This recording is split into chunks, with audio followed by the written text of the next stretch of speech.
错，转一下我看看。转呢。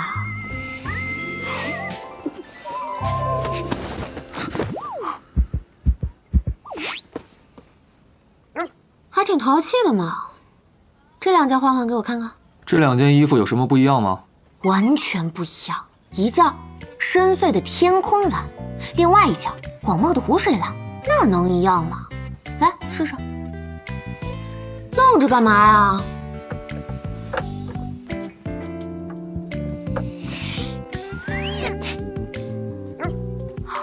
挺感人。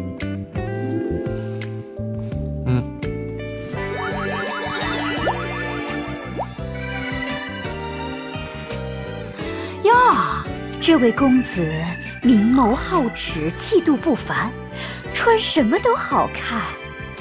哎，这是你能看的吗？有什么了不起的？谁稀罕？哎，听说了吗？安宁街来了个启山公子，长得倾国倾城，却是个炮仗脾气，竟然把来店里找茬的客人给揍了。做得好！这安宁街恶人横行，早该有人管管了。对。那这么说起来，你愣着干嘛呀？进去试你衣服去。是啊，所以啊，现在全城百姓都对这位烈男子十分好奇，到处打听他的落脚之处呢。是吗？哎，这件衣服你就别听了。哎，我看看，他们口中那烈男子啊，是你。是你干的。怎样？看来本小姐这个钱花的是真值。你看看这个效果，不出3日，你这事迹能传遍岳灵的大街小巷。正所谓物以稀为贵啊，到时候这些人不就都得来我岳馆看你了？所以，你根本没打算为昨日之事让我离开。看看你这话说的，我自然是舍不得你了。但是嘛，经商之道，那就讲究一个出奇制胜。哎，不过我听说他呀，3岁丧父，7岁丧母，被迫卖艺为生，真是好可怜。这就是你所谓的挺可怜的啊。出奇制胜。夸张，它也是包装手段之一嘛。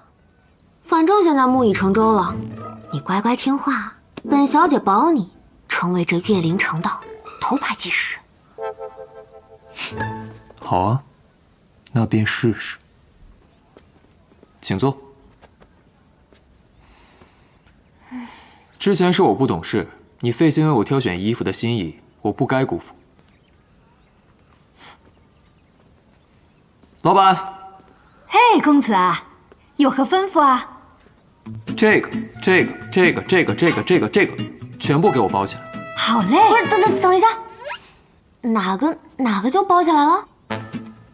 你不会反悔吧？之前说的话都是骗人的。这话说的，几双靴子而已，怎么会呢？都买。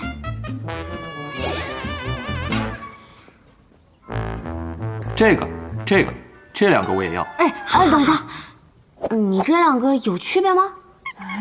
这个是放了3天的猪肝色，这个是放了4天的番茄色，哪里一样啊？不争，买了。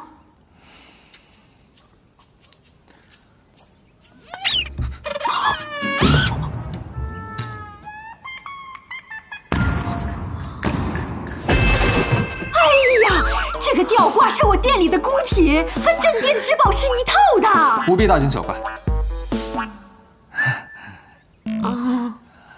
买了。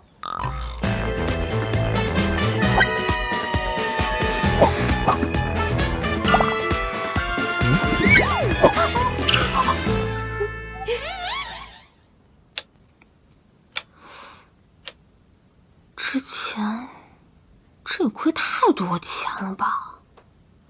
欠良记钱庄的钱也到期了，再这么下去，唉，日子可怎么过啊？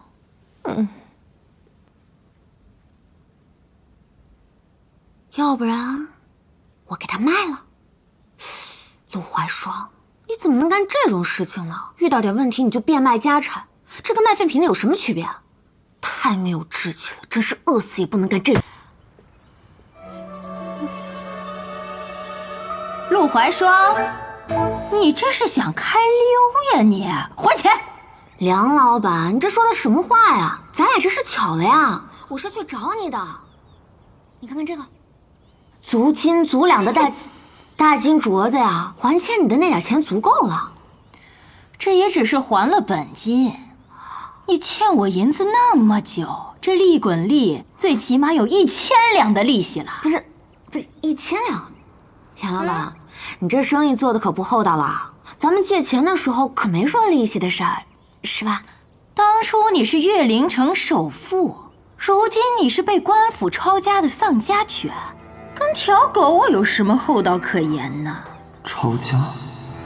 难道陆怀霜骗了我？我是被抄了家，但我幸运呢，我现在呢承蒙城主的赏识，让我帮他呀打理店铺。我现在身上钱全投这店里了。那我看在城主的份上，给你免了利息。但是你要是想拿回借条呀，你就在这儿跪下，打自己2个巴掌，给老娘解解闷儿。行，但是扇巴掌这么精彩的事儿，你可得睁大眼睛，好好看清楚了。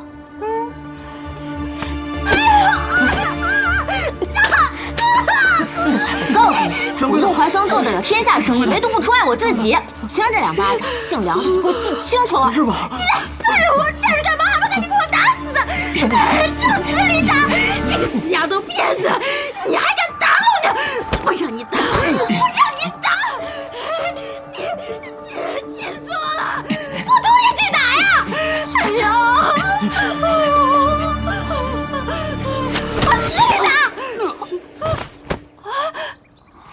谁呀？谁呀？谁？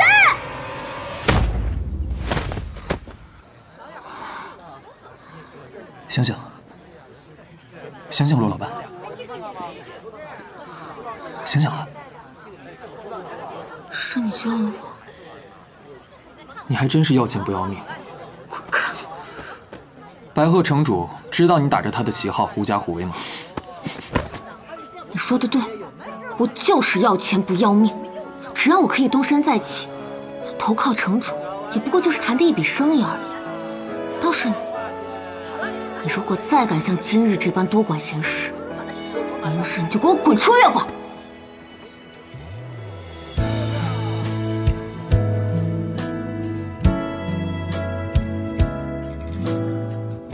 给2位老板介绍一下，秦月，我好助手。虽然是个男孩啊，一点不比女人差。陆怀霜，现命令将所有店铺财产悉数上缴充公，即刻执行。这便是不识时务的下场。你们今后跟着我，定能前途无量。嘿嘿，这不是陆怀霜吗？先前多么威风，把谁都不放在眼里，怎么现在成了过街老鼠啊？